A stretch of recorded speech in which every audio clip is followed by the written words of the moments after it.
Welcome to the Tech Egg. Don't get scrambled. Enjoy the video. You begin by preparing a confined environment so dependencies do not leak. Create a venv and activate it. Install Python 3.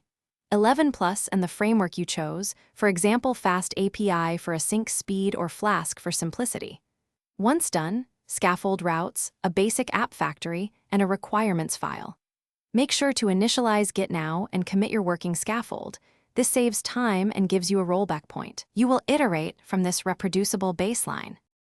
You now implement the core. Define your endpoints and data contracts, because clear contracts prevent rework. Connect an ORM like SQL Alchemy and create migrations with Alembic so schema changes are versioned.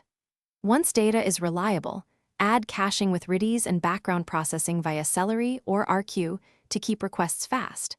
Make sure to add authentication using JWT or OAuth2 and centralize config. Then write tests that exercise main flows. Automated tests catch regression. You finalize by containerizing the app and wiring up continuous integration so builds are repeatable. Push images to a registry and deploy with health checks. Once live, add structured logging, metrics, and alerts so you know when performance slips.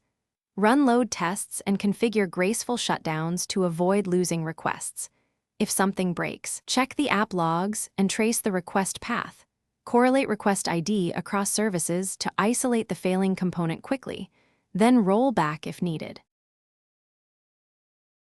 Thanks for watching. Consider subscribing if I helped unscramble your problems.